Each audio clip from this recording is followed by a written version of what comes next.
I know. Hello, everybody. A few familiar faces. That's great. Is my mic on? Can you guys hear? Yes. I'm an actor. It doesn't really matter, right? Just project. Okay, good. So while they're working on getting the video set up, did you guys pick up a handout? You see that front image? That should be a joke, right? How many times did the hot dog have to ask for the bun before it finally said yes? I like that image because it just seems to be so much a reflection of what my experience has been as an actor. It's very much about knocking on a door, yes or no, no, got it, okay. Next one, knocking on a door, yes or no, no, got it, okay. And there's a lot of no that plays in to our lives, as you know. So I thought we would actually spend some time looking at this whole notion of perseverance. So I looked up the word because I wanted to make sure that I was talking about the right thing. And the dictionary calls it a continued steady belief or effort withstanding discouragement or difficulty. Persistence. And that sounded right. That sounded like survival. That sounded like not getting beat down. But the question that came up for me, because of course I can't stand up here and talk to you guys about perseverance unless I've really looked at myself, like, well, what does that mean for me? And really, what am I persevering toward? Because I'm looking for more than just survival. I'm looking for more than just getting beat down and quitting. There's another side to that, right? There's actually the moving forward piece. So I had to ask myself, okay, what am I persevering toward? So the first thing, obviously, that came up was, well, I'm going to be a very successful actor. I'm going to be doing a lot of television shows. You know, you'll just see me and you'll know who I am. And I'm going to do lots and lots of great movies, and that's going to be my life from here on out. And I'm going to be very famous and obviously very wealthy. So that's, the first thing that came up for me. But I've been on some of that road already, and I know it's like you're on a series, and then the show gets canceled. And then you're in a movie, and then, maybe you're even on a bus for a few weeks, and then there's another movie on that bus, and you're on unemployment again. So, I understand the roller coaster ride of it and recognize that my ego is coming up with this kind of dream picture of what it was supposed to be. And, when I teach at UCLA Extension, I ask the actors there, I'm like, well, what are you up to? What's your goal? And they'll say, I want to be a working actor. And it's such a sort of broad stroke. It's like working porn. Like, can we get specific? What is the goal? What are you persevering toward exactly? Because work is kind of elusive in our profession. In case you haven't noticed, right? You're working, then you're not working for a long time. Then you're working, then you're not working for a long time. In fact, you're working such a small ratio of your career, even when you're working.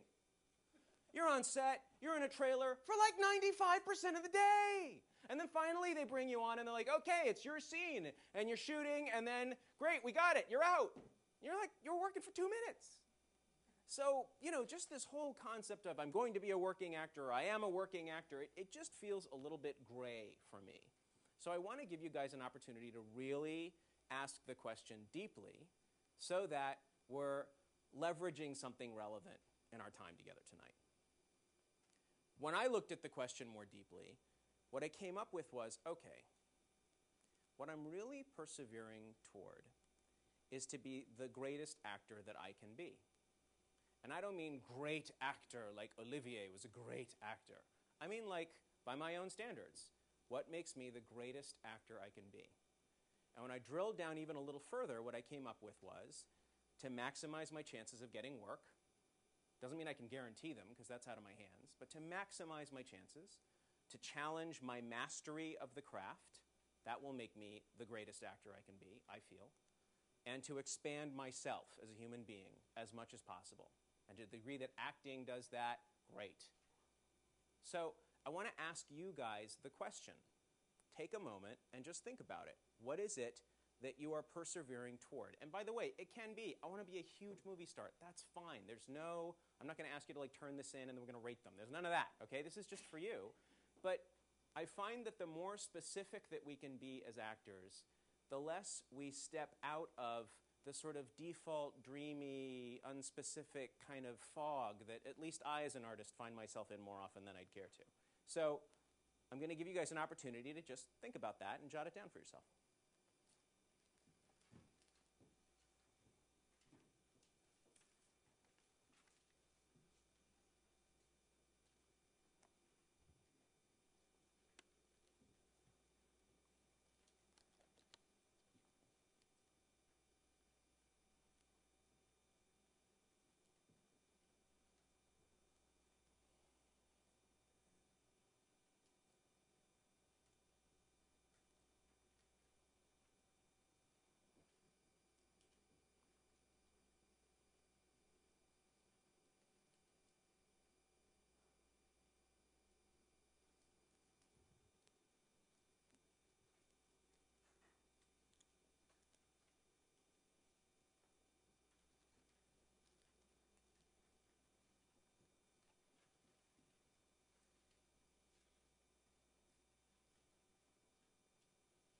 Give you guys another couple seconds. I still see a few pens moving.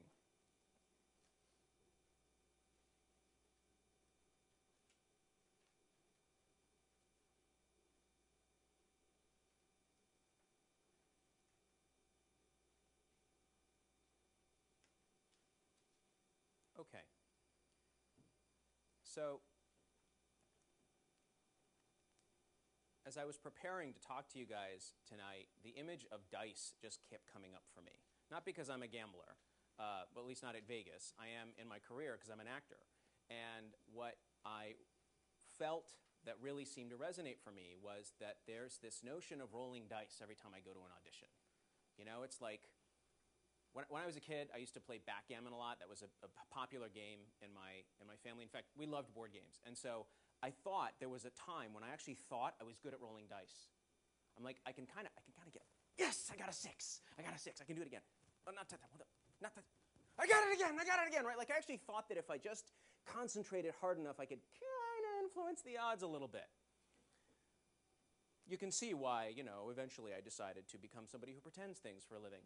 So I actually had this fantasy that I was playing out. And as I got older and became an actor, this notion of dice, this notion of randomness, this notion of trying to influence an outcome that really isn't all that much in my control, really seemed to be a through line.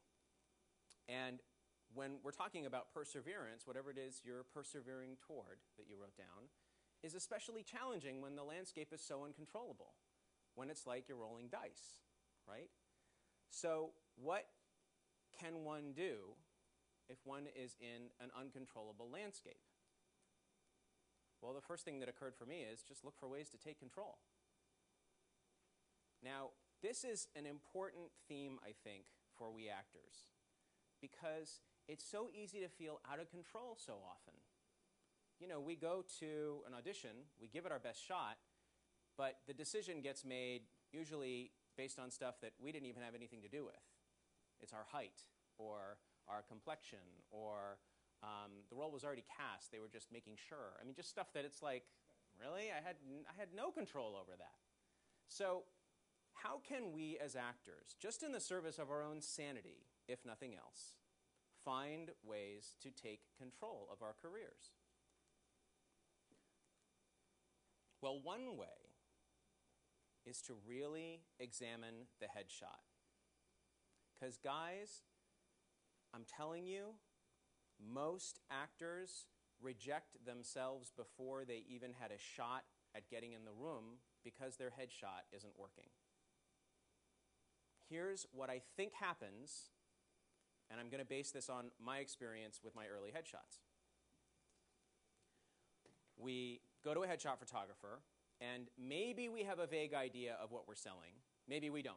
Maybe we're just like, I'm selling me, so take a picture of this, right? And I got my lucky shirt on, or I put on my really, really sexy top, and so let's go, right? And during the shoot, the photographer, who is a visual artist, the photographer is a visual artist. They are not a marketer, even though they have now been placed in the role of taking a marketing shoot. Like they're taking a marketing picture. These are marketing materials, right? But they're visual artists. They're looking for a picture that's just going to pop, just going to go, I love the colors, right? So we actors sometimes kind of get into it, and we're like doing some of this, yeah, for our headshot, because that looks kind of feels kind of sexy. And we end up with that shot, amongst many others. And we pick that shot. Why do you suppose that is? Why do we pick the shot that looks really sexy most of the time? Wishful thinking? Sex sells? Any other answers? Wishful thinking and sex sells? It's who we want to be. Maybe some of that. I'm guilty of that, certainly. I have been. I think that all of that plays in, and we forget that this was a marketing shot. We forget that if you're going to sell Raisin Bran, you need a picture of Raisin Bran that people will believe is a bowl of cereal. Not something that looks so dazzling that I wouldn't even want that on my breakfast table. I'd be embarrassed to have it there. Do you know, it's like we want to make sure that there's some reality in there, one, and two, that it's selling the thing that we are marketing. So the picture, the headshot, is something that we actors can get a little more scientific about and a little less egotistical about, and I think it will help us persevere. Here's something that companies do. They do focus groups, right? So if they're going to release Raisin Bran, it's a new kind of Raisin Bran. It's got fluffy puffs in it now, okay? So before they put that out on market and invest all this time in packaging and product development and so on, they'll make a sample bowl or two, and they'll invite a bunch of people into the room, and they'll say, here, have a bite of this cereal, and let me know what you think. Then, if I get enough positive feedback, I'll know how to develop and invest all the money, right? Well, that's kind of smart. That sort of mitigates their risk. We actors can do the same thing. I would recommend that you interview at least 10 people to find out your type. And when I say type, some people call it your essence or, whatever it is. But guys, it's not just Girl Next Door. That's like, it's cereal. No, it's Raisin Bran with Fluffy Puffs. Not just leading man with an edge. Okay, that's not specific enough. When you look at the breakdowns, there's usually a little more going on. There's usually the profession, there's usually the age, there's usually, Girl Next Door who sleeps with the teacher and gets in a lot of trouble, right? So there's usually a little more, layering in there. And you guys are all very unique, sophisticated, amazing people. So you have more to bring than Girl Next Door, Guy with an Edge. So find out what that is. And the way that I would recommend doing that is you interview 10 people. Now, don't ask your mom. Don't ask your boyfriend, your girlfriend. They're just going to tell you, oh, honey, you could play anything, right? You want to ask people who still have a sense of that first impression that you leave when you walk in the door. That's your essence. You see, casting directors, and we'll ask, we have a couple of panelists coming up, one of whom is a casting director in a few minutes. We're going to ask them, how soon does it take before you know if this person really has a shot? Or you've already started casting, right? I'll bet you he'll say something like the first minute, maybe even the first 20 seconds. The moment you walk in the door, your essence walks in ahead of you. And your essence is already saying, this is the role. This is the role that's right for me. You can't help but be that thing. Yes, you're versatile. Yes, you could play the old toothless woman who, has a missing leg. Yes, of course, you could cross-dress and play I know, guys. You're brilliant. You can do it. But in this town, that's probably not what they're looking for. Let's get somebody who's totally opposite and see if they can stretch. They never say that. They cast for the type. So the best way to find out your type is to get outside of the ego that would choose the glam shot, the picture of who you want to be, and ask others with this question. You say, hey, I just booked a role on a series. I'm a series regular on a show. I'm not even going to tell you what kind of show. Half hour, 1 hour, I'm not even going to tell you. But this is the perfect role for me. What role do you think I play? And then you just shut up and listen. And you write down what they say. And I will bet you that 7 out of 10 people will pretty much say the same thing. Couple exceptions. Some of you are split types. You really just could do this or that, and it's pretty much equal. But those are the exceptions. Most of the time, you'll get pretty much the same answer. Let's do it real quick. So, guys, I just booked a series regular in a show. It's the perfect role for me. What role do you guys think I play? See some hands. Hands? Okay, yes? I'm a doctor. Kind of a quirky doctor. Sense of humor. Okay, funny, quirky doctor. Now, when you're doing the exercise, you want to ask a few follow-up questions because that was good, but that's still almost as specific as, leading man with an edge, right? Let's get a little more flavor. So is he single or married? Single. He's single, okay. Is he a bit of a player or is he looking for his mate for life? He's not serious enough to have a mate. Got it. He's not even serious enough to have a mate. So he's still he's out there flitting about. Oh, by the way, when you do this interview, make sure that the person understands that it's safe, that they can say whatever they want. You are the jerk who, is a pedophile, or you're the flaming homosexual who hits on his boss. Go for it, right? You're totally safe. I'm not going to get mad. We're really just having an exercise here. Okay, so that's a little more helpful. He's not a committing type, right? Does he take his work seriously? Yeah. Yeah, okay. So work ethic is there. Okay, got it. Great. Who else? Someone said lawyer. Who said that? Ooh, you've been outed. All right, so lawyer. Tell me a little more about this guy. Young, single, living life, enjoying the flashier side of being a lawyer. Maybe not so serious until something happens. Okay, got it. Work ethic. Is he a hardworking lawyer or not so much? No, he likes the easy life. Great. So he will cut corners if he needs to get through the case. Okay. And is he single or he's single? Okay, got it. All right. Next. Cop. Mafia. Sorry, I heard cop first. Go on, cop. Yeah, because you're kind of loud and straightforward and direct, and you're probably maybe married. I don't know. Okay. Do I take my job seriously as a cop? Yeah. Okay, got it. And maybe married, does that mean that maybe I have a mistress or something? Or does it mean it doesn't matter? Good point. It's important. I'll leave that one up to you. You'll leave it up to me. Okay, fair enough. What did you say? Italian mafia type. A mafia type? Okay, go on. You have a wife. I have a wife. You keep your private life. Am I faithful to my wife? You're very. Okay. Well. I'm glad I didn't invite my wife here tonight. You're very faithful to your Okay. job because the other side of your life is very Not so faithful. not so faithful. Yes. Shoot 'em up and Do I take my job in the mafia very seriously? Oh, absolutely. Okay. All right, good. All right, so you see where there's some discrepancy, but for the most part, people are typifying me as a leading man type, someone who has a serious side but also has a playful or more humorous side, right?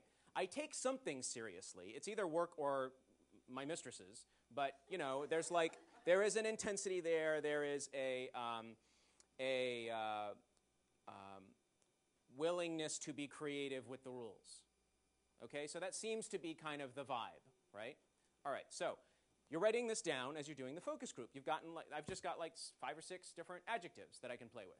Because of course I can play a cop or a lawyer. It doesn't matter. That part's irrelevant. What's important is that we now know that we got a leading man, professional type, who is intense but also has a playful or a little bit of a mischievous side to him and who takes things seriously. Okay, now you can do the headshot exercise. Here's the trick with the headshot exercise. If it's a picture of you, you're probably a little subjective. So you have to look at it at the same rate that the casting directors look at it. It's going to look like this. Leading man or not leading man? I'll give you another shot. Leading man or not leading man? Okay. Is he professional or homeless? Okay. Does he have a serious side to him? Okay. Does he have a mischievous side to him? Okay. Does he take something very seriously?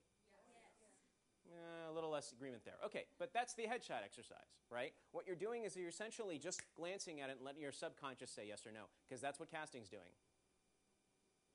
They're going click, click, click, click, click, click, click, and in their mind they've got the filter of those 5 adjectives that they're looking for the role. You've submitted your headshot, and if you aren't getting clicked on much, then chances are that you haven't found what are the roles out there that I'm most likely to just book, because if a picture just takes a decent, neutral, natural shot of me, it's going to communicate those things. And let's just make sure that the picture is good, right? So I see a lot of variety out there when it comes to headshots, and I think that most actors would do themselves a service of getting out of themselves for a moment, doing a little market research, and then having that decide which shot should be going out to market. Yeah? How did I get leading man out of the adjectives was your question? Because typically the kinds of professions that they mentioned are more the leading man than the character. And also I just inferred it from the responses that I got from the audience. You probably just sense my own bias. I don't really perceive myself as a character actor all that much, so it didn't even come into my head. How would you assess whether you're leading person or character? You may want to ask some casting directors. But your focus group interview will also help you with that. You can ask questions like, okay, so in this series that I just booked, am I like one of the main people, or do I show up from time to time and cause trouble? Right? Or do I have like a 4-episode arc and then I'm killed? Or am I like the main character? Am I Ally McBeal, or am I like that quirky secretary? Right? So you're starting to ask questions that help hone that. People will intuitively tell you. Those are the 10 people that you're asking who watch television. So they're kind of casting you in their head for the show that they'd watch anyway. Yeah? Don't have a lot of time for questions, so I'm going to take a couple, but then we're going to keep it moving, because then, we have guests coming, and you'll have questions for them. So please, very quickly. I'm just clarifying. It sounds like you don't really need, the 10 people you ask don't have to be people who act. No, absolutely not. It's just your essence. We're going to assume that you're talented, you're in the Screen Actors Guild, you've at least worked once in your life, and that means you beat out a bunch of other people who weren't talented. So let's just assume that you're working on that and it's going well. What we want clarity on is not your talent. What we want clarity on is how you are marketing yourself such that you have a better chance of getting an audition. Because the fewer auditions you have, the harder it is to persevere. Make sense? Okay, last one. Would you give different advice for the thumbnails? I mean, having a pop of color or something as opposed to really paying attention to, because if they're going through and it's just a black, or it's a, nothing pops to them, they're not even going to open it to see, oh yeah, leading man, or any different advice for that? It's a good question. The question is, do you want your picture to have a pop of color, or something pop so that it really stands out amidst all the other pictures on the screen? It's a great question for our casting director who's coming in. And, when I have talked to casting directors about headshots, they don't get that specific. I think they've seen too many really colorful pictures that they would never click on. I think it ultimately just comes down to a matter of taste. Is this a good headshot or a bad headshot? And unfortunately, that's pretty subjective. But interviewing casting directors is a good way of getting a sense of what the taste du jour seems to be out there. By the way, that's a great way to just start a connection with the casting director. Hey, listen, I know you don't know me, but I just got new headshots, and I really respect your work. You cast this and that, and I love those shows. Would you mind just looking at my headshot and letting me know if you think I'm on the right track? Very few casting directors, or their associates certainly, would tell you to jump off a bridge. They'll be like, sure, send it to my email, send it to me. So I think another way that actors can sometimes jeopardize themselves is we have this fear of that office. We will be dialing the number, ooh! Right? It's like we kind of do that to ourselves. Hi, my name is, right? It's like, just, they're people, pick up the phone, ask for a favor, they may say yes. All right. So we did the type exercise. And another way that you can see if your headshot is working for you is test it online. Okay, so go to Nowcasting or Actors Access or these sites that have the best choice roles ever on them every day. And submit yourself for non-union stuff. You're not going to take it, obviously, because you're in the union. But you are going to be able to see the easy stuff if they'll take you on, right? The student films where they're just looking for 2 actors to do a scene from Goodfellas for their thesis, right? It's it's not even paid work. But you're submitting yourself for all of that because you want to see, okay, if I submit myself for 20 easy jobs, easy to book, okay, I'm even in the union, they should probably just bring me in because of that, right?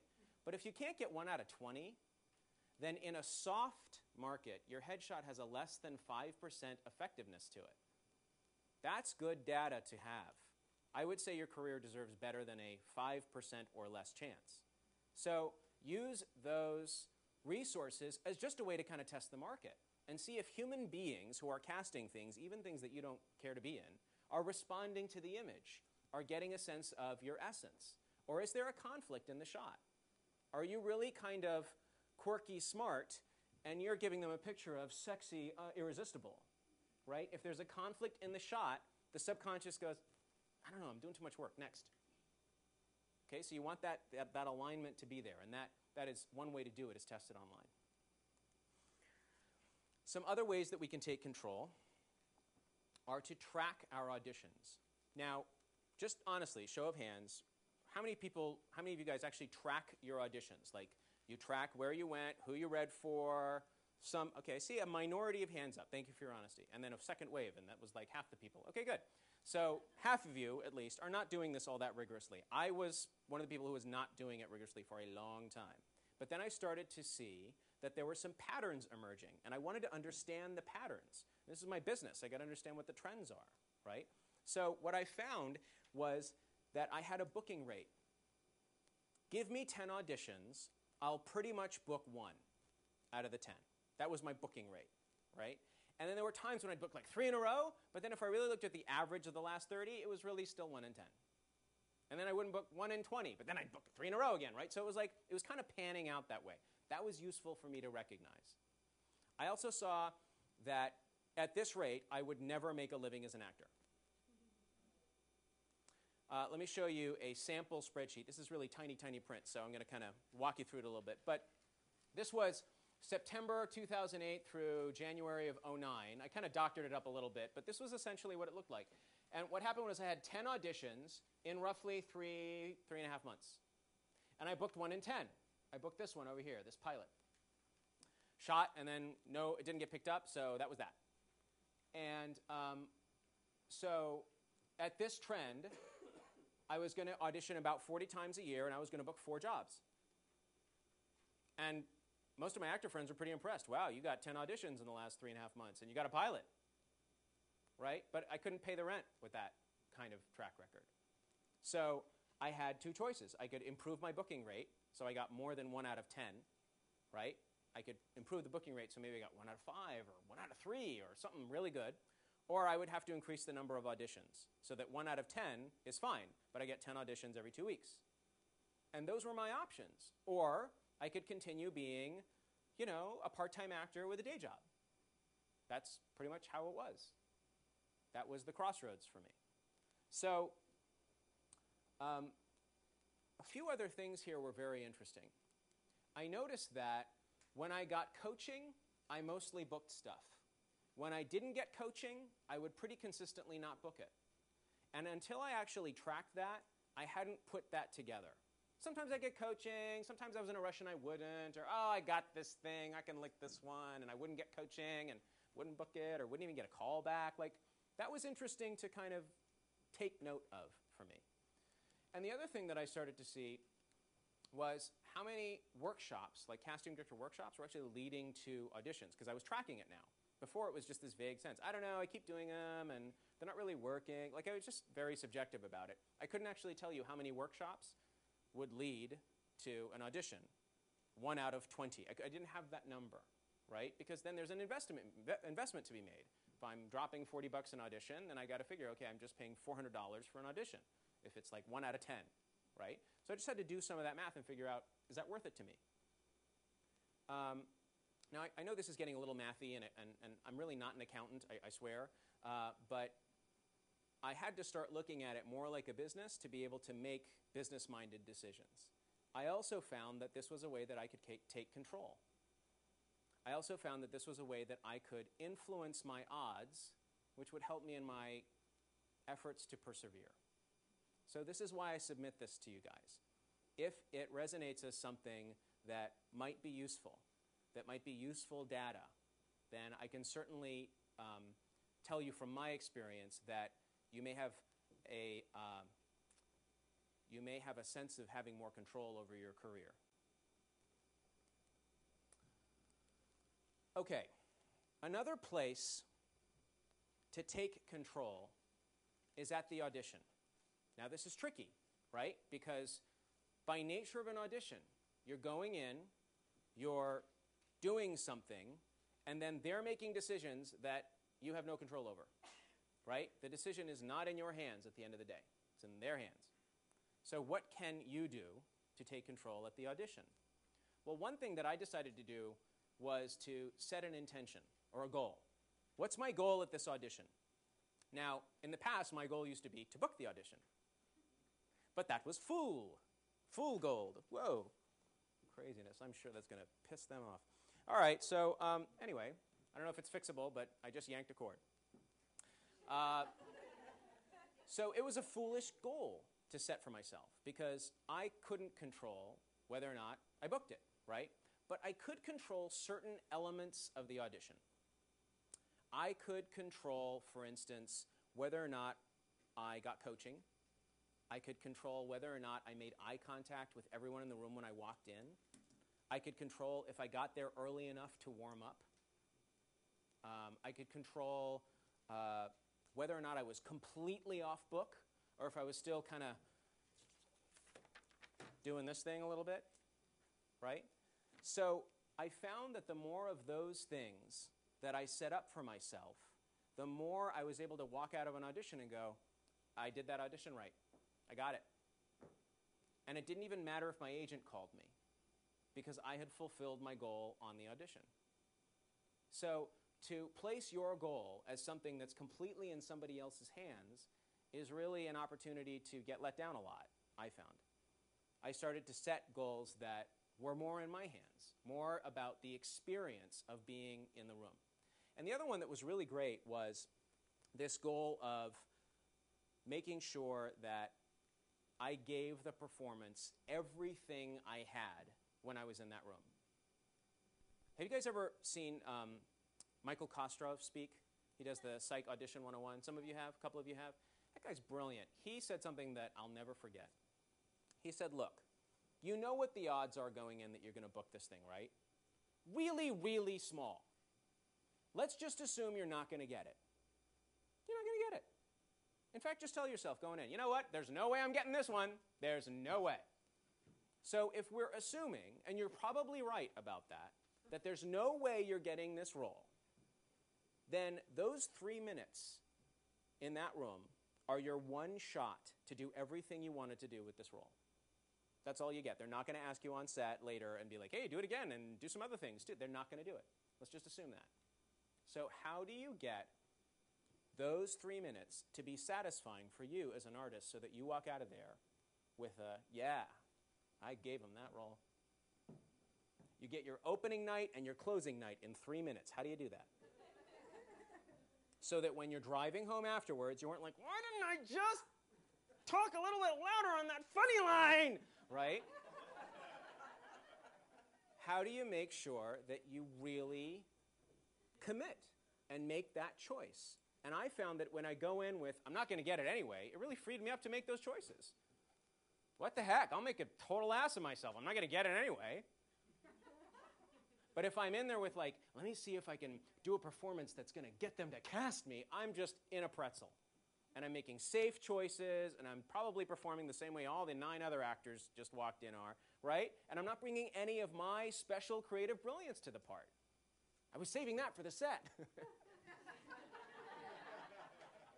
You can laugh at me, go ahead. We're all laughing at ourselves anyway.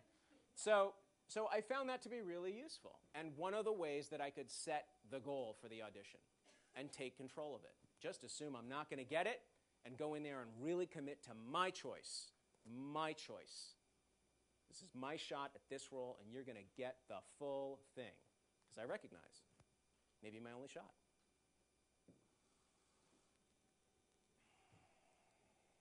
So take a moment and turn to your neighbor, make a quick friend, and brainstorm at least one way that you can take control at your next audition. Borrow one of my ideas or take one of your own. And for those of you who are streaming, take a moment and just brainstorm this and write it down for yourself. Go ahead, I'll give you a minute or so.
Okay.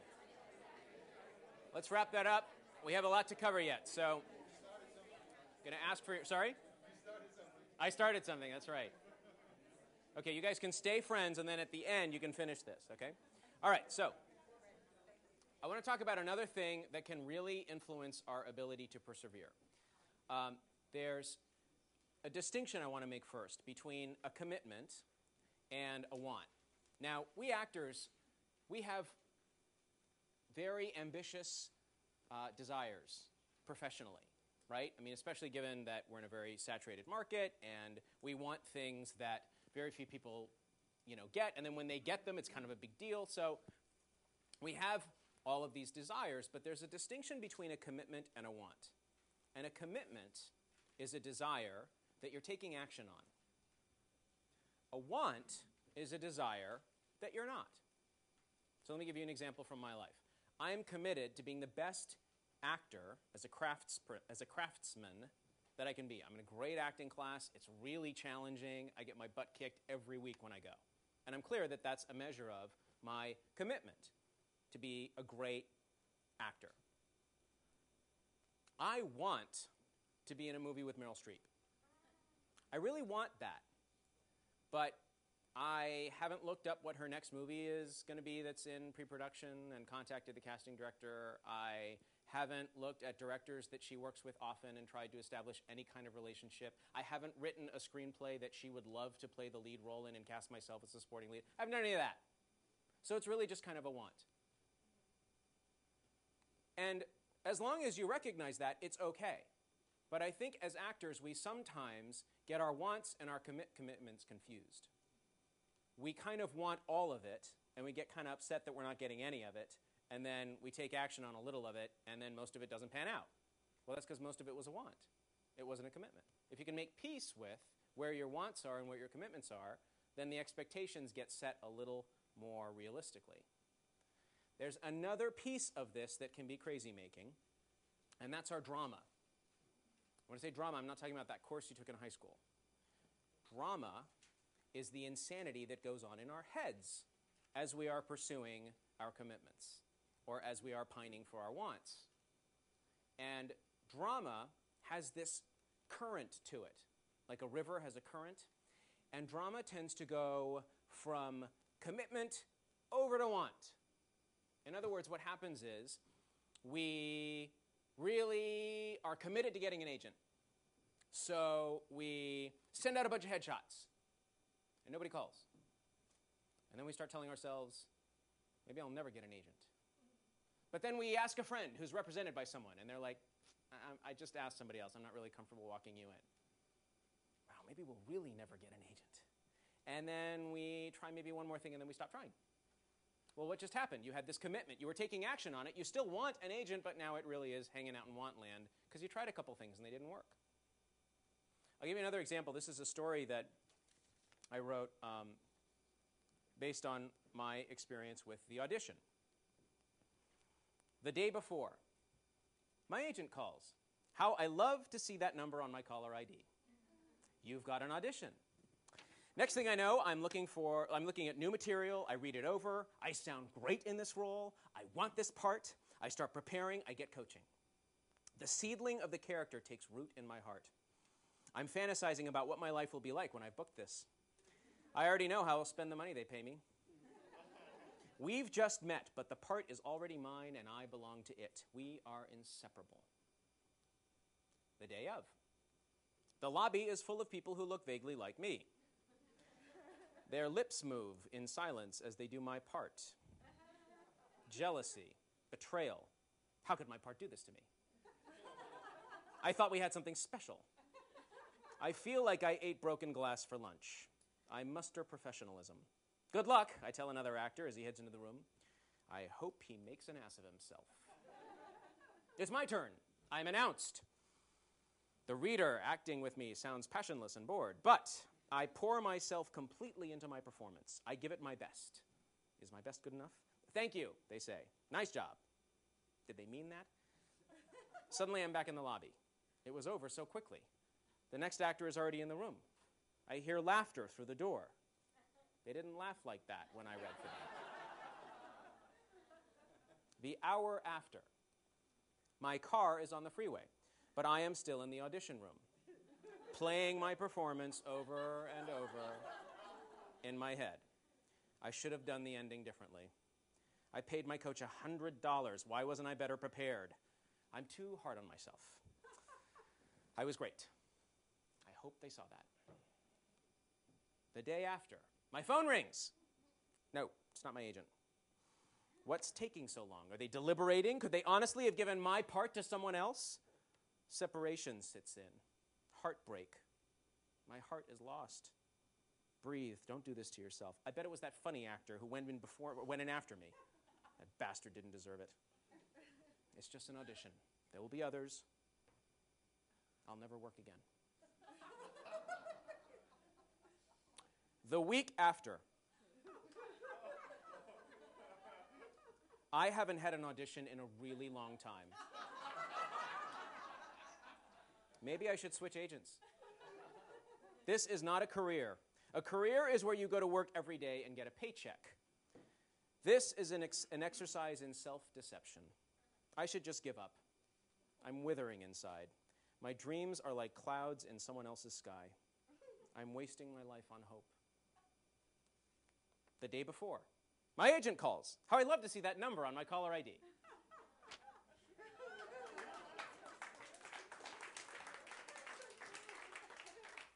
So, just to give you a snapshot into my drama, I don't know if you can relate to that at all.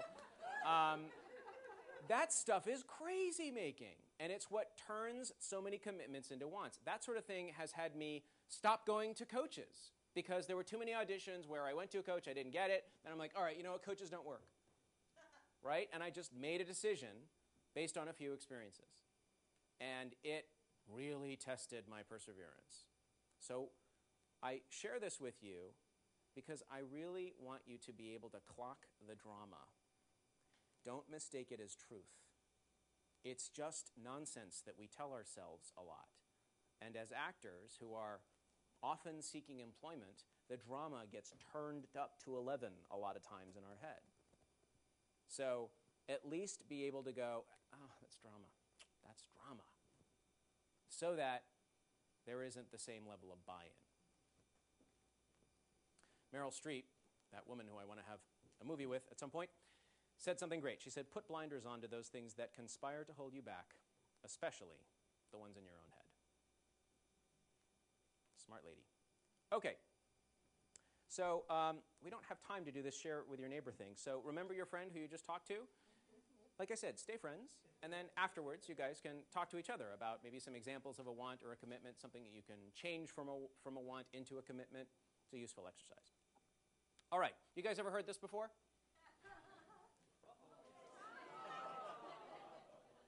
You know what we're doing now, right? You're going to come up here and the whole thing? Sorry about that. Drama. So they went in another direction. You guys have heard that? What does it mean? It means no, you're not getting the part, right? It means no, which is the word that you'd see up here if it was working. It means no. And what does no mean? You suck? Yeah, I've made that interpretation. What else does no mean? No means no? Is that what you said? Yeah, it also means no. That's right. When they went in another direction. Sometimes it even means they went in another direction. But rarely. Right? When you're drama-free, that's what it means.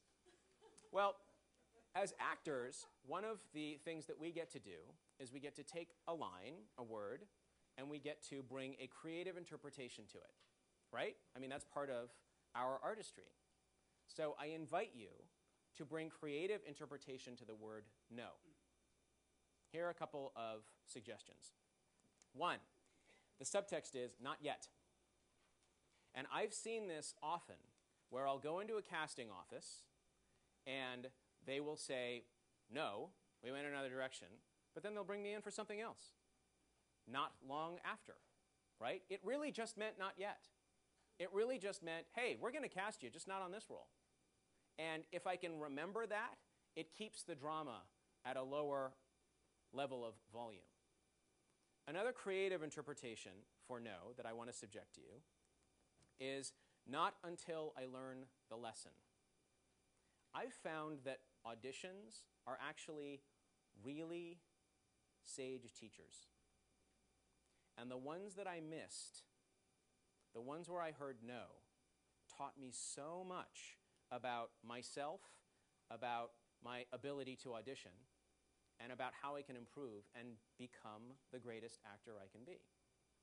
Let me give you some examples of some of these challenging lessons that auditions taught me. So, one thing that they taught me was about my stinginess, because I was too cheap to invest in a high-caliber acting class for a while. I was going to the same old class, which cost a lot less than some of the other classes, and it was very comfortable, and I wasn't really growing much as an actor. There weren't a lot of other working actors in the room, so I wasn't making the kind of connections that would help me upgrade agents and so on. And I was just telling myself, an acting teacher's an acting teacher. But really, I was being stingy about it. Didn't want to invest the money in myself. That was a really valuable lesson when I saw my audition trend kind of flatten out for a while there. Another thing it taught me about was my pride, because I found that after a few years of auditioning, I just didn't know a lot of casting directors, and I certainly didn't have very good relationships with them. I mean, I had okay relationships with them, but every time I walked in, I could tell they didn't remember me from the last time they brought me in 3 years ago, and who could blame them? Because I had been too proud to intern at casting director offices, and I saw so many of my other friends doing this, especially at independent casting offices where they really need the free labor, and I wasn't doing it because I was like, if I walk into a casting director's office, it's because they want to have me read something. Like, that was my attitude, right? I had this sort of, I am an actor, I am not an intern thing going on. And that pride got me.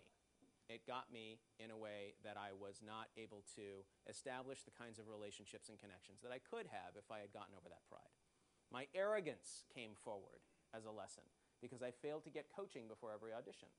Remember I shared with you, I'd get a role, I'd be like, I can do this one in my sleep, I can lick this. I don't need a coach. And many times I didn't get those auditions, and when I looked at my trends, when I got coaching, I got better auditions. It kind of makes sense, right? You don't want the first time you read the line to be in front of the casting director, right?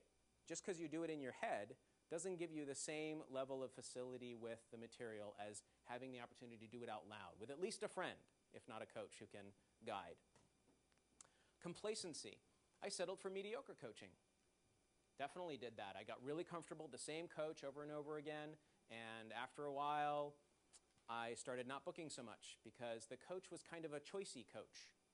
The coach had their own sort of interpretation that they kept bringing to the parts. They were doing a little more directing and a little less coaching. So I ended up walking in with these choices that weren't even my choices. They were my coach's choices. But because I was very comfortable with this coach, I'd gotten complacent, and I didn't keep seeking out other coaches that were going to challenge me and give me new ways to look at things until I was really 100% comfortable and artistically challenged in the right direction. Another lesson that my auditions taught me was presumption. I failed to ask casting directors for generals or send my materials by way of general introduction, and then years later I learned, hey, there are actually casting directors that still do that. They'll take a general. Especially some of the old guard, some of the casting directors that have been doing this for a long time, right? That older generation of casting directors still believe in the general. So if I send my headshot and I send, maybe a little demo reel or a reference from someone and a cover letter that catches their interest, they'll take a general. Well, I had just presumed that they wouldn't do that until I learned otherwise, and then I thought of all the years that I had missed that opportunity. I also neglected a lot of my contacts in the industry. I just assumed that they're going to remember me for stuff. They know I'm an actor. They know I'm trying to work. So they'll just remember me on their next project. And then I'd find out that they were in post-production on their next project. I'm like, you didn't even call me in for it. But that's not their fault. They had 900 other things to think about. I was just presuming that they'd keep me in mind instead of staying on top of it, asking them out for coffee, seeing how I could help them, having a relationship with the people that I know. Laziness. I had inconsistent audition and workshop follow-up. Wouldn't send the postcards, wouldn't let them know that I was in stuff, would just assume they watch TV, they'll see me in it, right? There was a little of that going on, and that was a lesson. Self-rejection. I allowed negative belief systems to go unchecked. I've just shared with you how the drama definitely got in the way, but I just wasn't working on myself as aggressively as I could be so that when I walk in the room, I've got that confidence. I've got that ability to play this part without an attachment to getting the part, which I find helps me audition better. So I ask you to consider what your auditions have been teaching you, both those you've booked and those where they said no. Because otherwise, the ones that just tell you no are a waste of your time. You didn't get a job out of it, at least get a lesson. It's another way of taking control. So I'm going to just review a couple of things that we've talked about around take control, and then we'll bring up our panelists and we'll have some Q&A with them. So test your headshots so it doesn't do the rejecting for you. There's the focus group thing we talked about. There's tracking with the online submissions, right? 1 out of 20, that's a 5% chance. That's not great. Design audition goals that are within your control. Booking the job is not within your control. Design something else so that you can walk out and go, yes, I had a good audition. And I know that because I got there early and prepared. I know that because I made genuine eye contact with both the camera person and the casting director. That was my goal. If I couldn't even get through a line, it doesn't matter. I achieved my goal. I was present in the room. Track your audition so you can take responsibility for your trends and start to control them, start to improve those trends so that when you say working actor, it actually doesn't mean that you're working occasionally. It means you're making a living at it. Master saying no to anything or anyone who stands in the way of your career. If you're going to hear the word no, make sure it's coming out of your own lips. It's stuff that's getting in your way. Any naysayers in your community who are like, oh, you're an actor? Good luck with that. We'll see what happens, right? Don't have those people in your life. Just like call them less or whatever. Make them Facebook friends and that's it.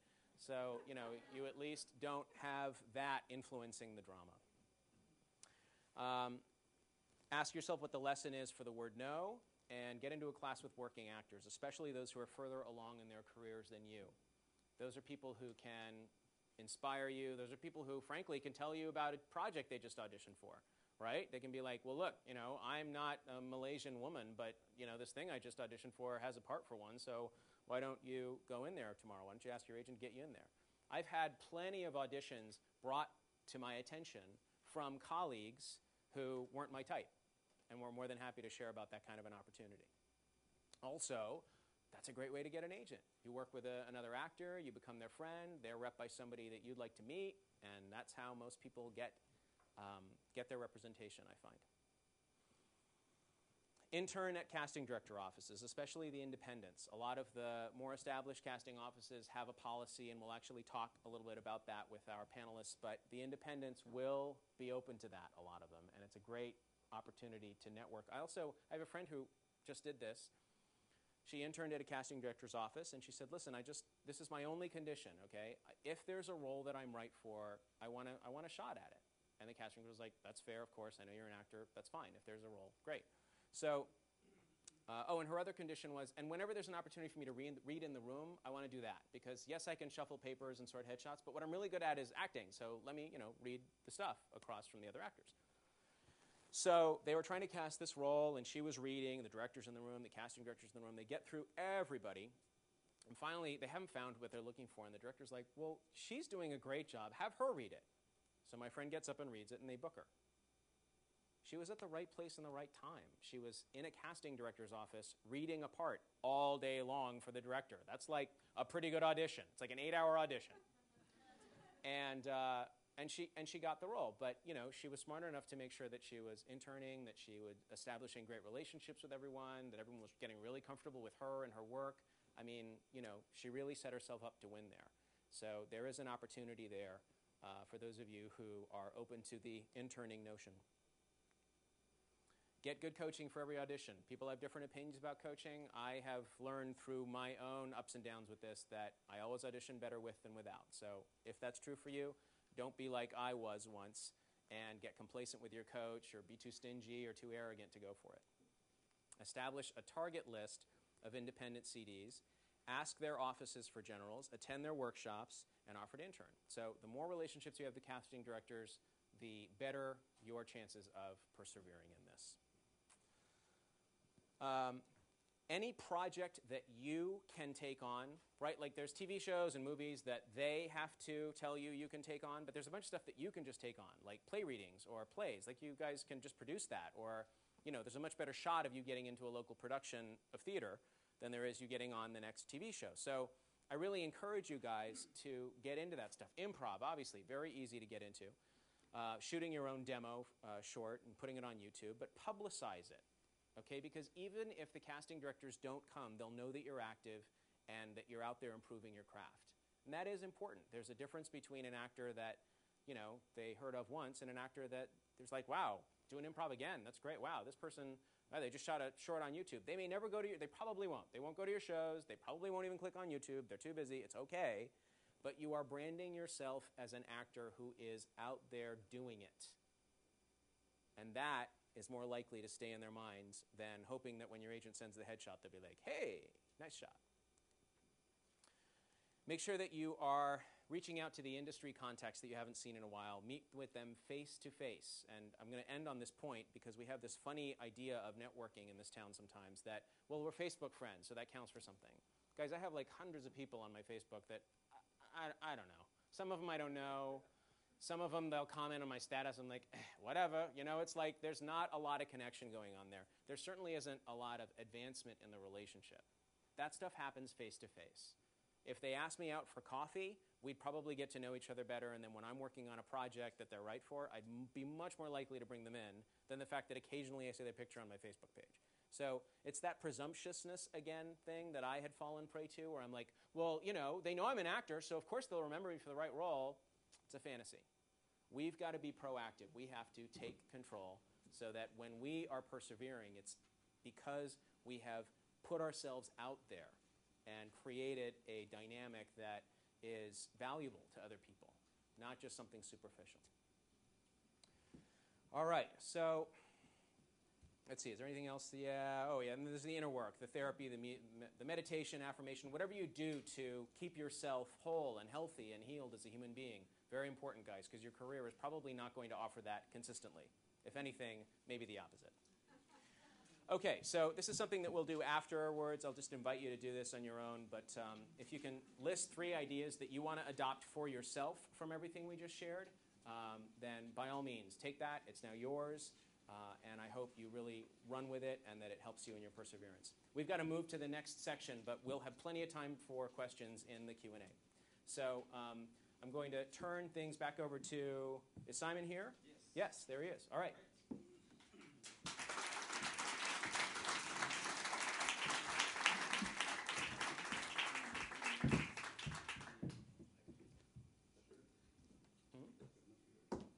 Yeah, that's fine.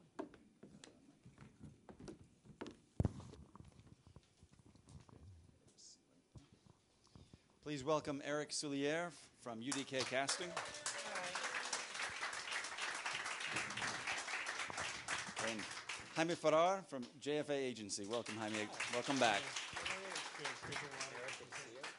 Thank you, David, and I'll hand it off to you. Hello. Thank you. Okay. So very quick technical thing. Do I need to change anything so that I can see? No, you're on. All right. All right, guys. Thank you so much for sharing your time with us this evening and sharing your experience. I've got a couple of questions to kick us off, and then we're going to take questions from the people who are both watching online and people who filled out cards. The first question is for Jaime. Okay. What do you see as the most common way that actors get representation at your agency? Referral. And what would you say is the second most common? Persistence and Great. submitting and calling and coming to events like this and meeting people here and other places, you know, where you meet actors and stuff like that. Primarily referral. Got it. Okay, good. Eric, what do you wish that actors knew so that they could be more effective at booking?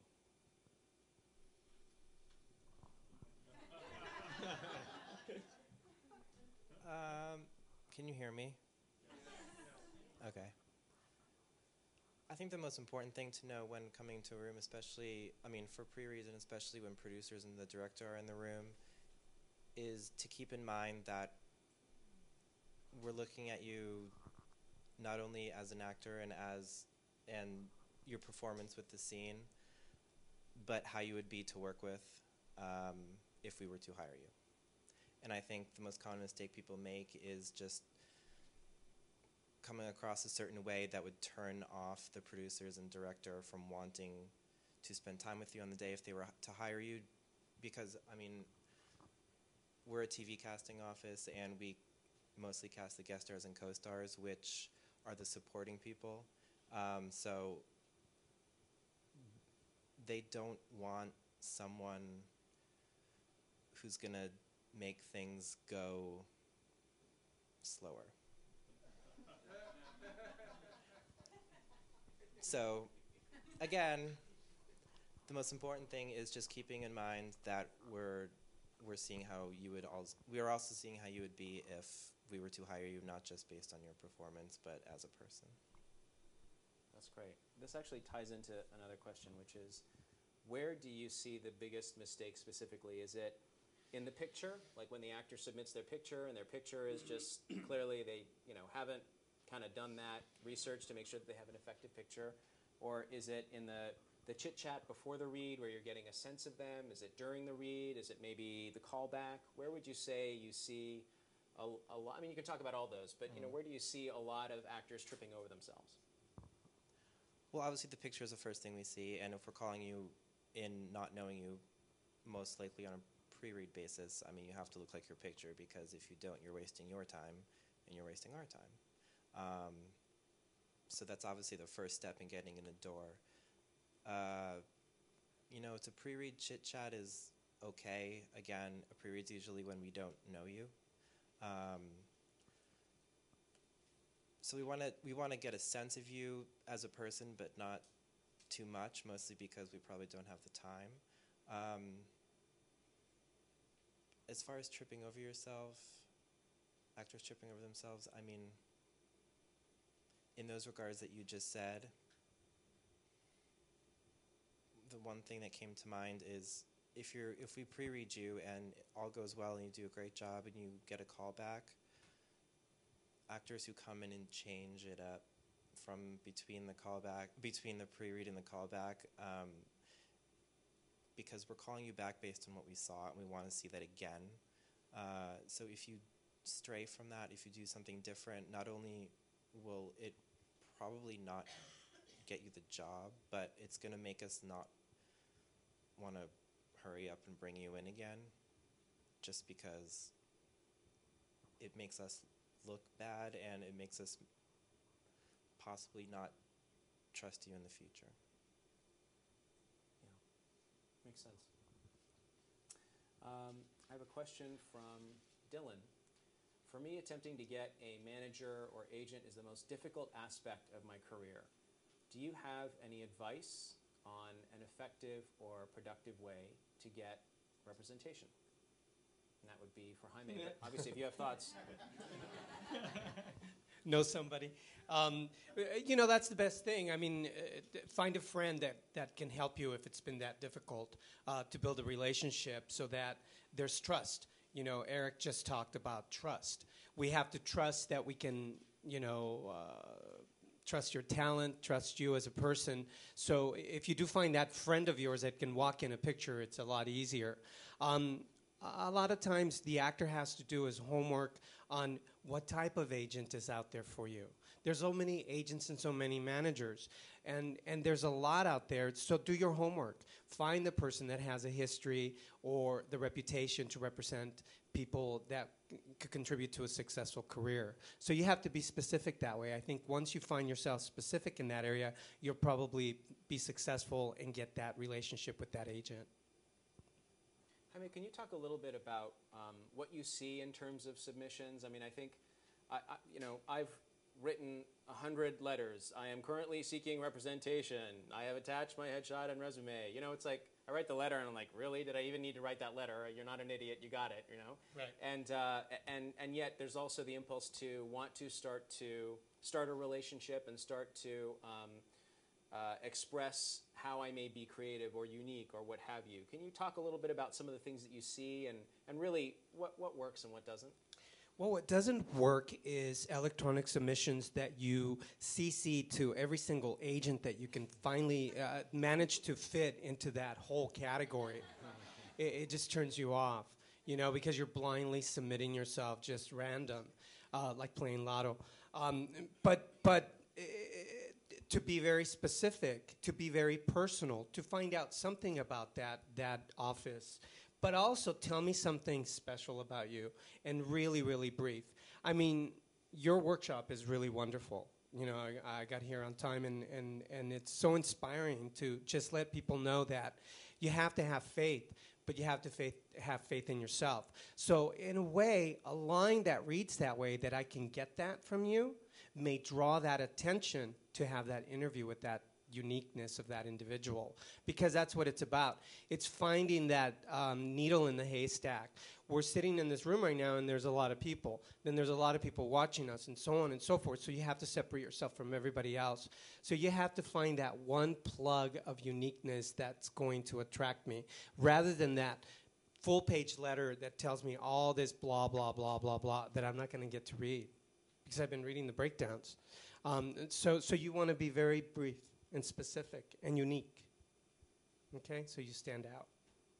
Thank you. This is a question for Eric, but potentially both of you might be able to comment on this. It's about online workshops. If you've seen an actor in an online workshop, would it be beneficial to meet in person at a live workshop as well? Maybe comment on the different experiences between one and the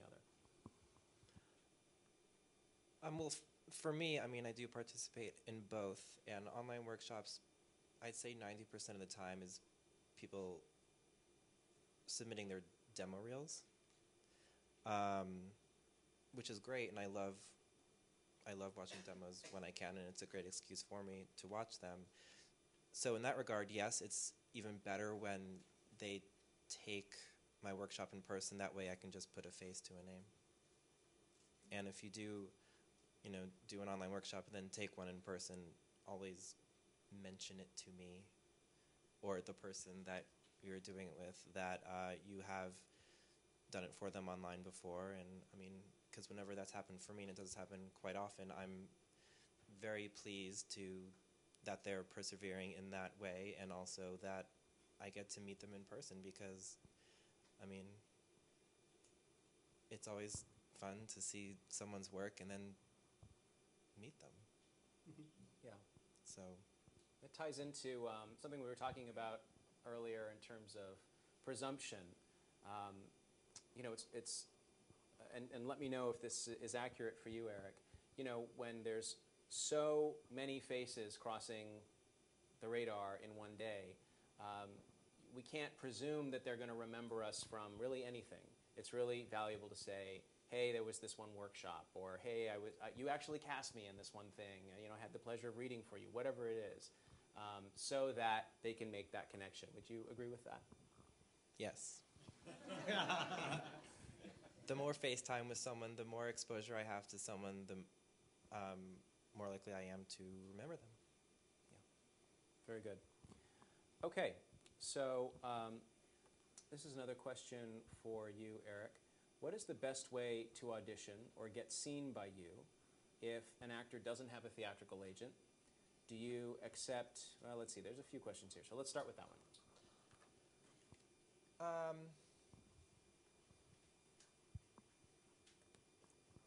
I'd say workshopping. I mean, I do them. I endorse them. It's a great way to meet people and to meet casting directors and casting associates, because I mean, I don't know what else to say about it. It's a great way to do it, especially if you don't have representation, because I don't know, I can't speak for other offices, but our office, all the submissions are done electronically, and all the breakdowns only go to agents and managers. So people who are without representation, really their only way of submitting themselves for a project is to do it themselves and drop off hard copy, which we do look at, but if we don't know you, then it's going to be more difficult to get in the room. So I would say workshops are a good way of getting yourself in front of a casting director. And you've called actors in from workshops? All the time. Great. I mean, it's especially because we're so busy. Even if there's, we don't have time to pre-read sometimes, it's a great way, I'm just speaking personally, it's a great way to meet new actors, because that's our entire job, is to know who actors are and be able to keep bringing in fresh faces. And that's, I'd say, the biggest way I personally meet new actors. Jaime, do you do workshops with actors? There's sort of agent night workshops. Yeah, absolutely. A lot of times, during the hiatus, like right now, it's the best time to do that. But we try to get out there as much as we can. We get invited to different places. I try to do them locally mostly because it's a lot more helpful for me, even though they do take you out of state sometimes. And you get to meet some wonderful people. And I met a kid about 7 years ago at a workshop like that, and he's still my client. And now he's 19. 17. He'll be 18 real soon, which it'll start changing the face of his career. But that was a relationship that I built with this kid, and he's gone to do some really wonderful work. So you never know when you meet great talent out there. How can actors best make the best of that kind of a setting, a workshop setting? Whether it's for agent night or for your sort of a casting director workshop. So there's a distinction. When it's an agent night, it's usually material that we actors get to prepare as opposed to them handing us sides from something. And with casting director workshops, most of the time, you guys will bring in material from shows that you've worked on or working on, and we're doing more of a cold read. Can you talk to things that you've seen, whether it's a choice of material or preparation level or what have you, that seems to make the most sense in a agent night workshop? Well, for the agent, you have to be, I think that you talked about this, about wanting things. You have to make sure that there's that distinction, because we want a lot of stuff. I want to win the lotto tonight. I don't know if I'm going to, but I won't win if I don't play. I want the Lakers to win tonight. Then maybe they did already. I'm not sure. So wanting things sometimes doesn't lead you to actually getting it. So you have to make sure you're ready to want that agent. You're ready to take that commitment. Sometimes we find incredible talent out there, and we tap into it, but they're not quite ready to go. They're not financially stable, ready to develop their career, and so on and so forth. So you have to be really ready to take the leap, and to what level. So you have to make sure that you're at the right place at the right time for that agent and that manager to discover you or to try to work with you. You also have to be ready with your acting. I come from a acting background that, I could be a doctor with the investment that I put into my career. But that's my commitment. That was my journey as an artist, and now I've been an agent for 10 years. But that's the other commitment that you have to do in a workshop. You have to know that you're ready for that. The same thing for this young man. You have to be ready to be in a workshop to audition for him so that he can call you in and you're ready for that co-star or that guest star. If you're not ready, don't do it, because you're going to look bad and then he's not going to call you in. The same thing with us as agents and stuff. You got to be ready. And it could only take 6 months for that adjustment. So prepare and do the work. Eric, can you speak a little bit to casting director workshops and what just really works in the room and what doesn't? I'd say the same thing. Just know who you're going in for. Don't just do everything and think, when you're not ready. It's pretty much what he said, that you have to be ready. Don't take a casting director workshop before you start with coaching or acting classes or whatnot, because it is true that if I see someone that's absolutely not ready, I'm not gonna want to bring them in. I mean, it's that simple. So if someone's ready and if someone's right for the show that I'm currently working on, then they should take my workshop. If not, I'd say it's doing you more harm than good. This is a question from Sammy. When does perseverance become annoying? When you start emailing every morning every single breakdown that you write for. Ditto. Mm-hmm. Or when we call his office and pitch everybody that fits every single category. You can't. Yeah. You have to be specific. Perseverance is a wonderful thing, and you can control it.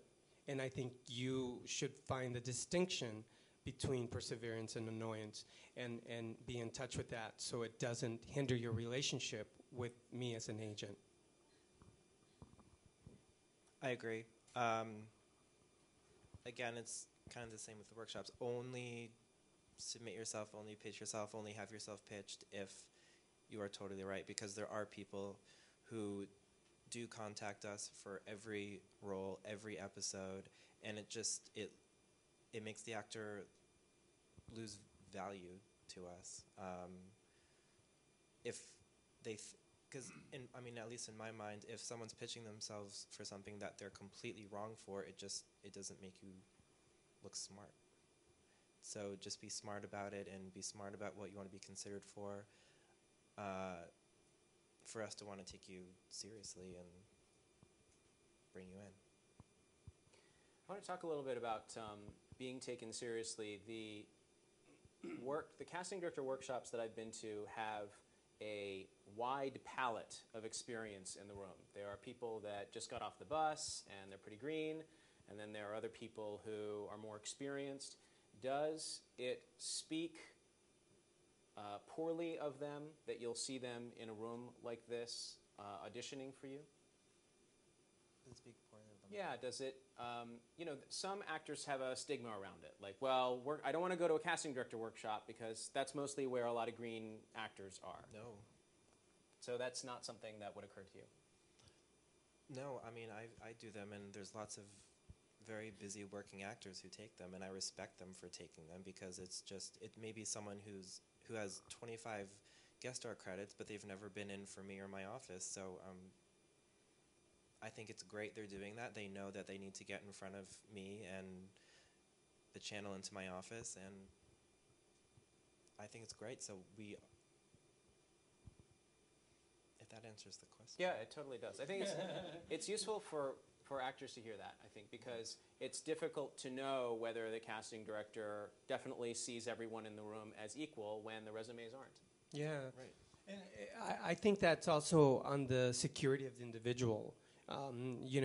When actors say that to me sometimes, well, I took this workshop and, oh my God, the partner that I had was blah, blah, blah. I think that you need to take, responsibility of your performance and not give in to the other. Be there for the other actor that you got paired up, if you got paired up. Be accountable for that.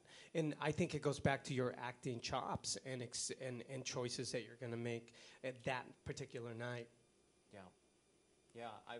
When I've gone to agent night workshops, there is sometimes a smaller group of actors that don't bring in prepared material. So they'll just get assigned with whoever and do a scene.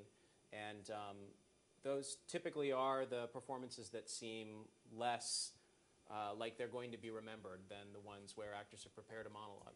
That's where a lot of times you discover where actors are just not trained yet to really pursue it as a career.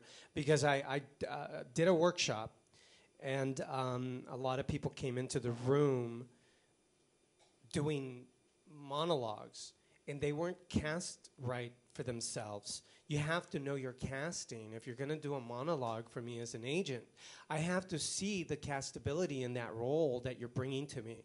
If you're bringing something that's not right for you, but you like, the way Pacino did it on Broadway, that's wonderful, but it's not your casting. You have to understand your casting before you approach a certain monologue so that I can see whether you can do, Stanley Kowalski or that character, whatever the character is. It has to be close to your casting. And if you're a character actor, then you bring a character piece. If you're a leading man, then you have to get in touch with that. And I think we talked about that earlier in the seminar, and it's really important to determine that factor. Not everybody here is made out to play the lead in something, but there's nothing wrong with being a supporting actor. I want to ask one more question about the perseverance. Like, when is there too much perseverance? How often can an actor take, say, a casting director workshop from the same casting director, before it starts to feel like perhaps they're stalking you? Or perhaps it's just like, you know what, you were here last week, I got it already. I've never thought that about anyone.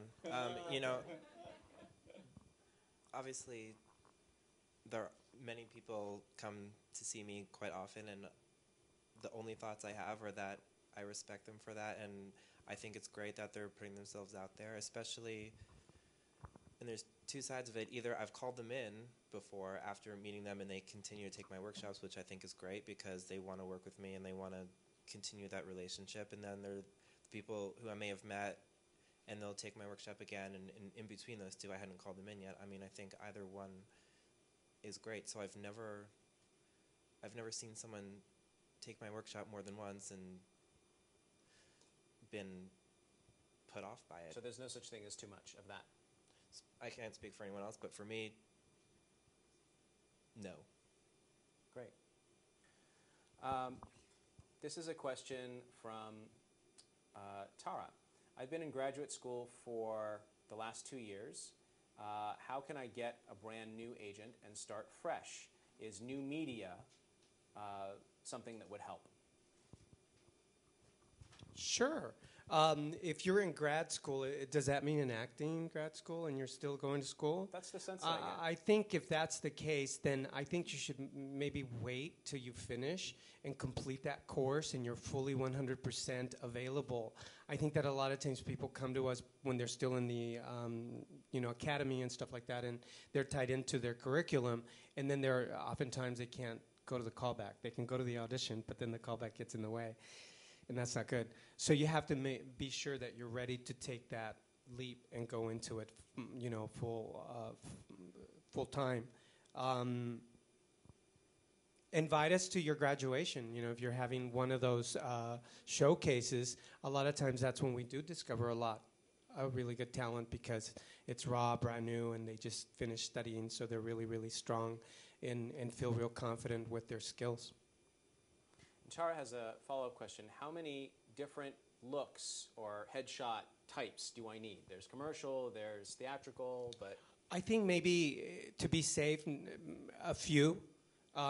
Your commercial pictures should be very different than your theatrical pictures, as well as your auditions. They're completely different. Sometimes you dress up for the commercial audition. For the theatrical audition, you don't sometimes bring that in. You just sort of kind of dress the character as it's going out for a day, but to be yourself. But the picture thing shouldn't get too crazy. I think that a lot of times people get confused. You should be very specific with your casting. We talked about that earlier. It's so specific about discovering your casting. I agree with asking 10 different people about your casting, and you have to be very careful who those people are, because people can cast you differently, and sometimes it can go into your head and you can get very confused. So I think you should limit that, but discover your casting in a really good acting class, and those are the roles that you can play. Eric, you see actors submit, I imagine, very different headshots. I'll send in my leading man headshot, and then I'll send in my mean villain headshot, and you're like, this is the same guy, right? But obviously, we've tried to sort of show you that range. To what extent does that actually influence you, saying, I've never considered, this guy for that kind of a role, I'll bring him in? Or is it just like, this actor's playing dress up, I don't see him that way? No, it definitely helps. It's very important which picture is submitted for the role. It could be a leading man role, and you'll have your very standard leading man headshot submitted, and then if there's a role, say of a homeless man, you'll have a different picture submitted, and it definitely helps. I mean, I'm not saying it's dumbing it down for us or anything, but when we have so many submissions to go through, if the picture is appropriate for the role we're looking at, it's going to help us. It'll help us. It'll stand out to us. It will, I don't want to say blend in with the others, but it'll be on the same level as all the other pictures we're looking at. It'll stand out more in a maybe not so positive way if it's not geared towards the role it's submitted for. But then on the other hand, with electronic submissions, with just one click of the mouse, we can see all your pictures. So I don't want to scare anyone by saying if the wrong picture is submitted, you're not going to be considered. If we want to see more pictures, it takes half a second to look at them, but it definitely does help to have the main picture submitted be appropriate for the role. And can I ask a question to you now? With that said, because a lot of times people do have, 15 pictures out there, and my perspective is that sometimes maybe one of those pictures may cancel out the submission. May cancel out the submission? Yeah, because of the bad taste of the picture or something like that. It might give me, does it give you that sort of sense of vagueness from the actor if you do click on all of those pictures? Because sometimes you are able to see all 15 pictures that are there. No. No? So less is not more? I'd say so. Yeah? If you want to be more specific, I don't want to. I guess I'm just trying to say that there are, from my perspective as an agent, I think that being very specific with your casting is much better rather than being a collage of a lot of pictures. That a lot of times it confuses the casting director when they're looking at a picture and then you see all these different poses of this one actor. Personally, I think it helps to see all those different things and see how versatile the actor is. I think it's important to have at least one picture in there that's you, natural, so we can see and tell what you look like as a person, but then we can see how you translate to all the different possible looks. Answer your question? Yeah, that answers my question. Thank you. We had a question over here earlier about headshots. Do you find that if a headshot has a little more color to it, a little more pizzazz to it, that it's more likely to catch your eye in a given category? So let's say you're looking for, leading lady, mid-20s, right? Mm-hmm. If there is a headshot with, a bright red background or something that's, a blue scarf or something that's really going to catch your eye, do you find that it tends to pop from the crowd of perhaps more neutral colors? It couldn't hurt.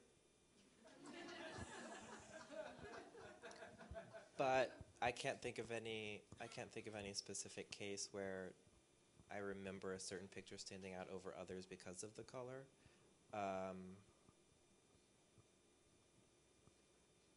No.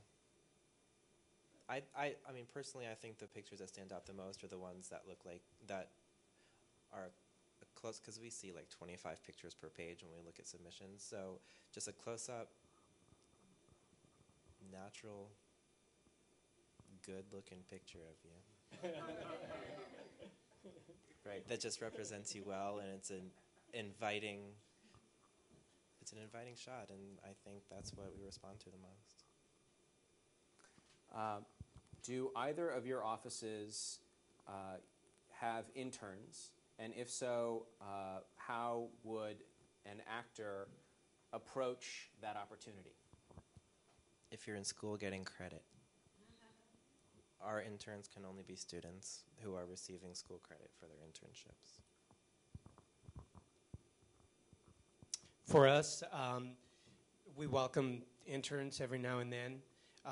We sometimes approach the schools for credit and stuff like that. And those oftentimes are good interns.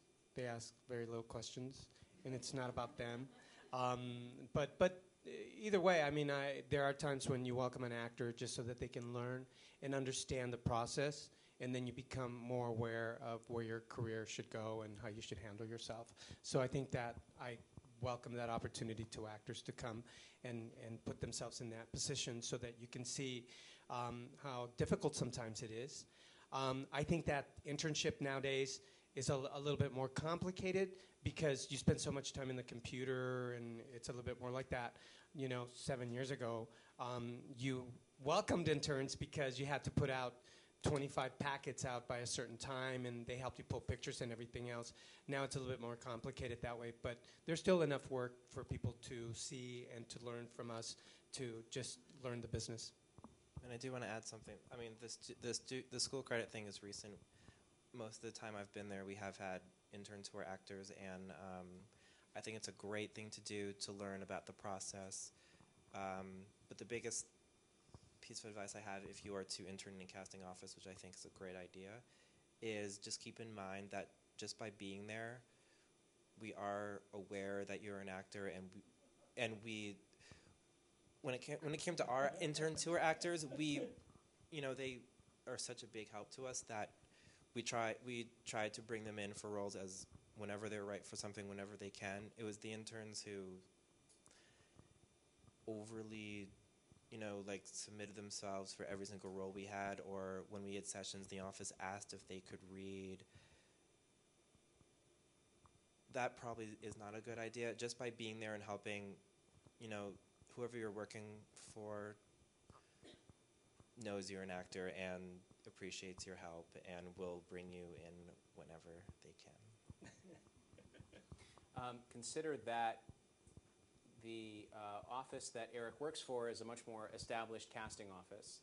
And when this strategy of interning was presented in the workshop to you guys, that it's independent casting offices that still tend to be a little more open to this notion, because there has been a whole trend shift in just the last 6 months with interning, primarily because there's a labor law that was just sort of passed and made much more stringent about the legality of whether or not an office can use an intern if they aren't getting school credit. So this is why, again, if it's an independent casting office, you still find that they're a little more sort of lenient with that because they're operating on a shoestring budget and they need the help.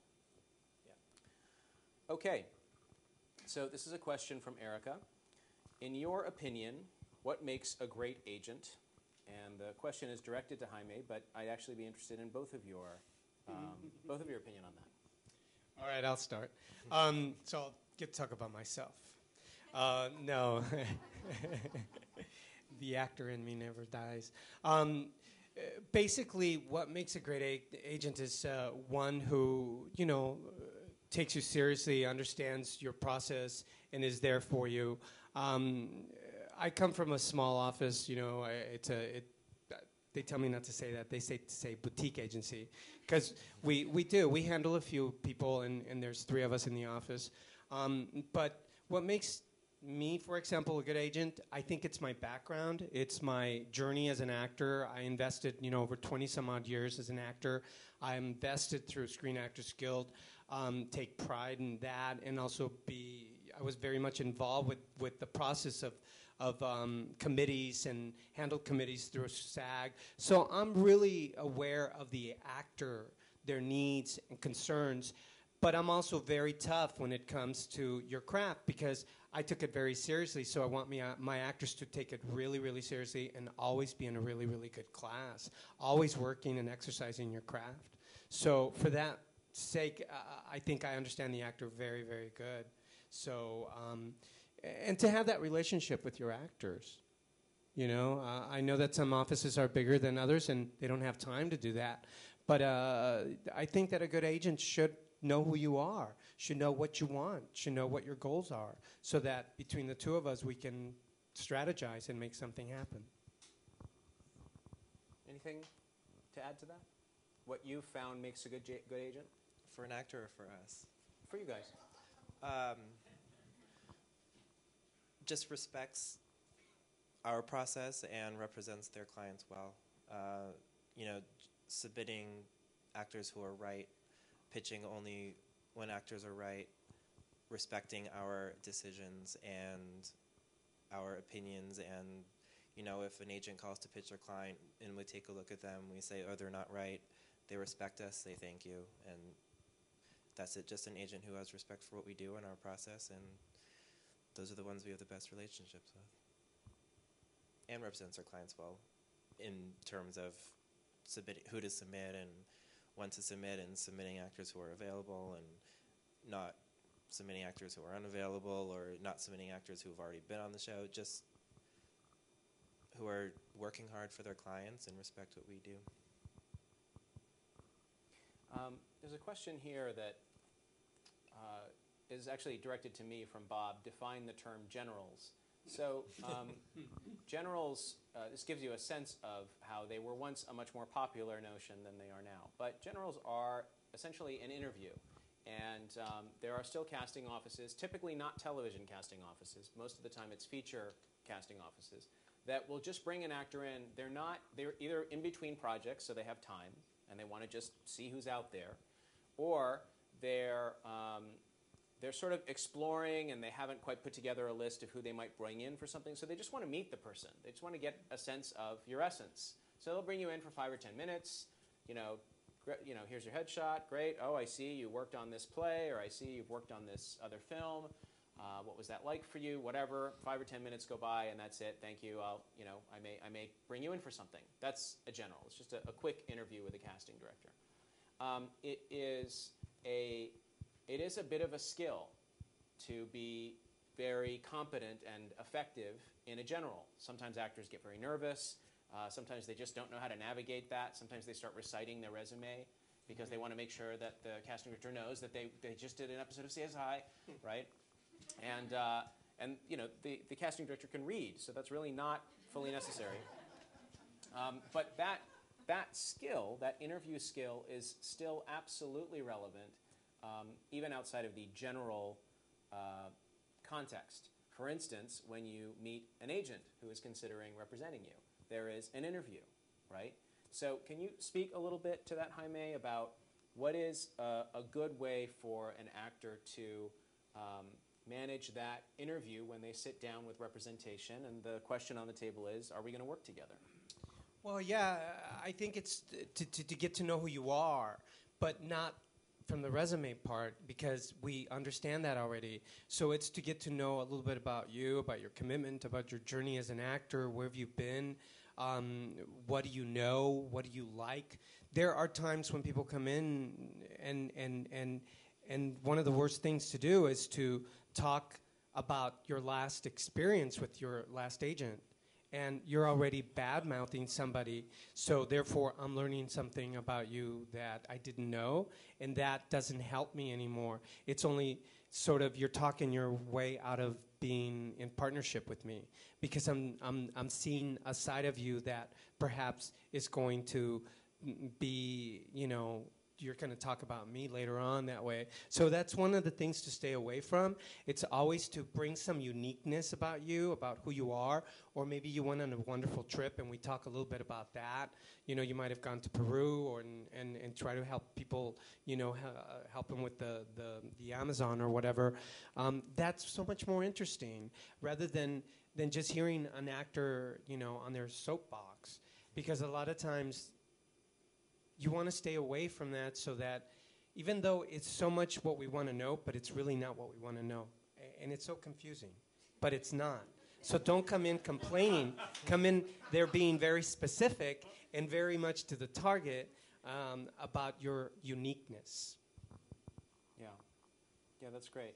There's like a list of questions that I think actors, we think that we should be asking in that situation, like, oh, how many clients do you have? How many clients do you have that are my type? How many agents are representing theatrical? It's like, I don't know, guys. Do we even know what any of that means? Like, let's say they said 2. There are 2 agents representing theatrical. I don't know. What does that mean? Like, what's the ratio of agent to actor that's right? I don't know that we even know that. So I think just to make sure that we have a goal when we go into that meeting that will serve us, not just to sound smart or not just to do due diligence that we thought we should do as it's like, well, I know that I want to really feel connected to the agent. None of those statistics are going to make me feel connected to the agent. I want to know the agent gets me. I want to know the agent I want to know the agent was comfortable enough that I was able to express how passionate I am about what I do.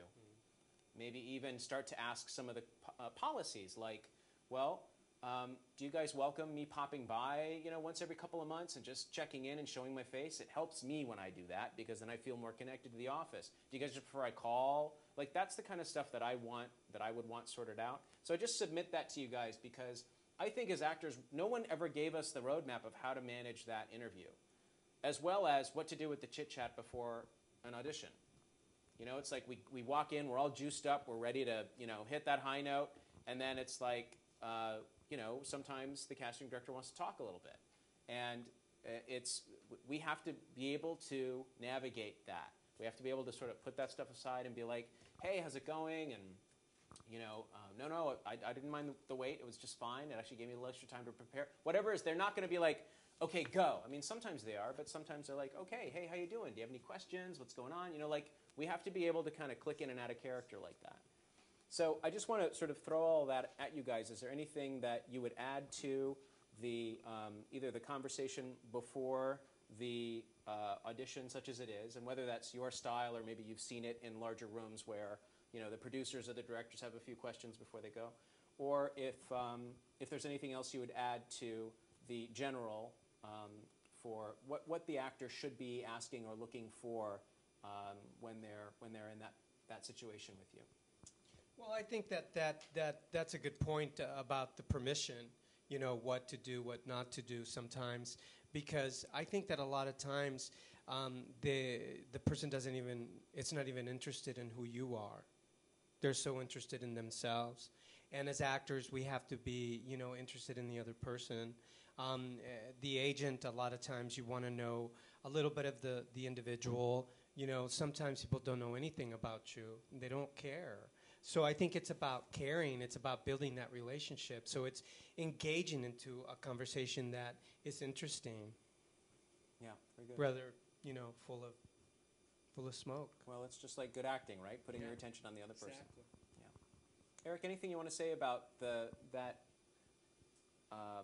playing the role of the actor themselves before they play the role of the character when they walk into the casting room? Well, we do want to see you as a human being and not just in character. I mean, sometimes there are times when you have to prepare and get into character before you come into the room, and we get that. But especially in a pre-read situation, again, it's probably because we don't know you. So I want to see you, and especially if I'm seeing a bunch of people, I want a friendly face. I want to have a minute or two of chit-chat, and I want to get to know you a little bit. I'm going to ask you a few questions, and honestly, ask questions if you have them, and ask something about the show, ask about The Office. I mean, we like talking about ourselves just as much as you do, so so ask it's just nice when someone comes in and seems like generally they want to be there, they're excited, they're a warm person. It's always nice because when we deal with so many people, the positive energy comes out and we respond to that. So we want to see that. As far as a producer session, it's a little more formal. You're going to come in. We're going to ask you a few questions. It's a little more formal, so ask whatever questions you may have that would help the performance you're about to do. And if the director or producers want to know anything, they'll ask you, but it's more about, in the producer session, it's more about them talking to you than you talking to them. And scene. Okay, good. So this is a question from Layla and Lisa. They both asked the same question. How do you recommend that an actor build a closer or stronger relationship with their agent? You have to know your boundaries. You have to know the size of the office and how much work they have. So you have to be aware of the differences. There's different levels of agencies. There are different levels of agents. So I'm speaking for myself. Once again, a boutique agency, it's a lot easier to get closer to that agent.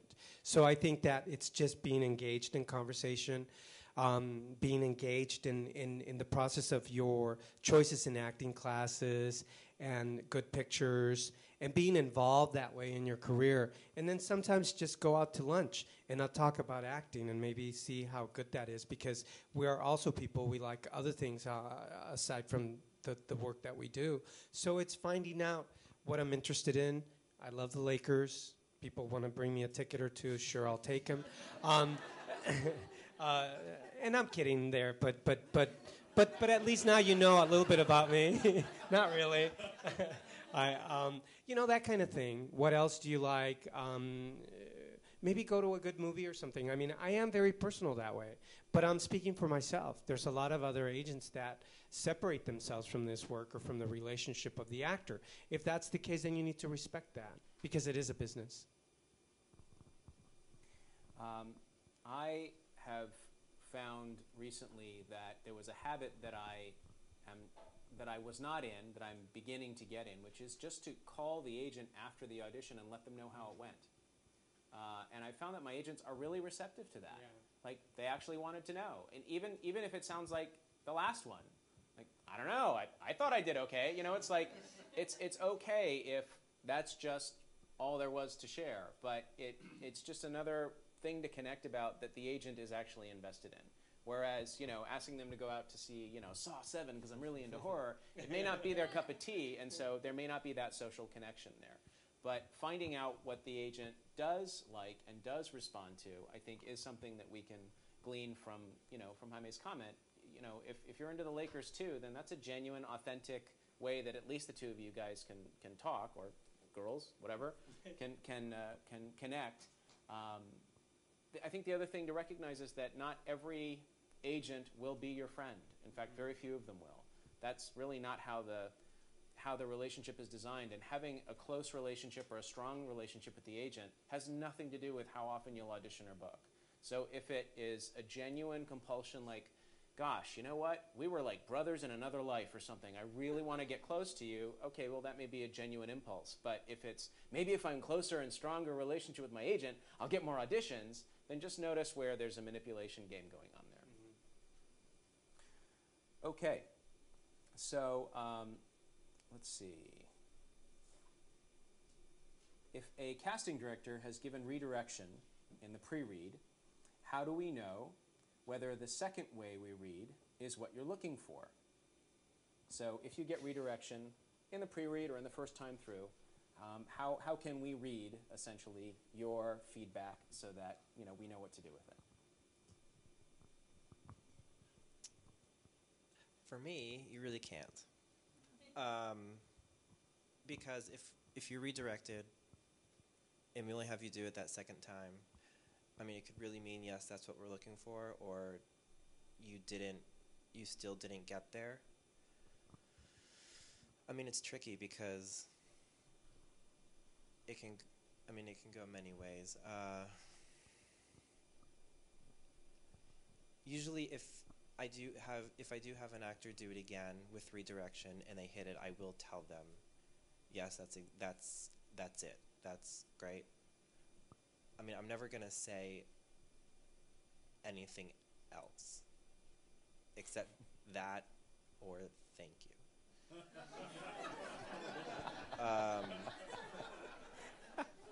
But actors at times have asked after, like, was that what you're looking for? Do you need me to do it again? And I think that's great because it prompts me to give you more feedback, which I'm not opposed to. If someone asks me that and it is an instance where they didn't get there the second time, that might make me, I'm not speaking for anyone else, this is just me, but a general consensus, I guess, that it may make me have you do it again a third time when I wasn't planning to. If you're aware, if I see it on your face that second time you also think maybe you didn't quite get there, it's good to maybe, you know, follow up after your second redirection. But if nothing is said,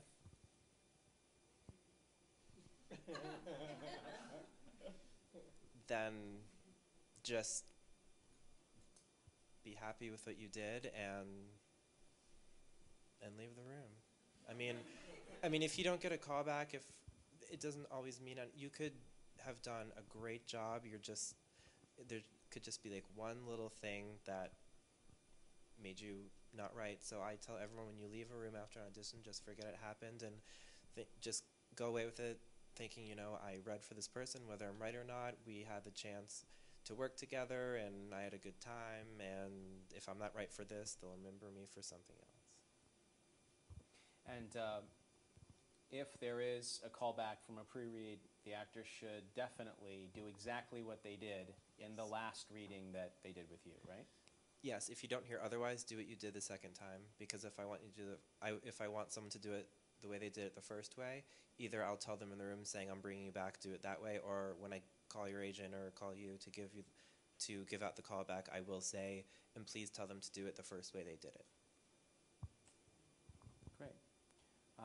I'm going to wrap up with one final question, and it's a bit of a curveball, so if you don't really have an answer to it, it's totally okay. But in what way do actors inspire you?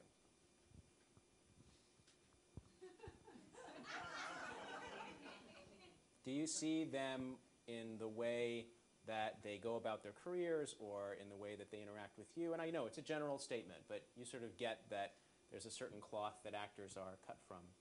Is there anything, and Jaime, you may, since you've been on both sides of the table, this may be an easier question for you. But, is there something that you see about the way the actor is designed that gives you hope or gives you any sort of positive momentum in your experience with them? Me or him? Either one of you. I can see neither one of them wanted to answer that one. So.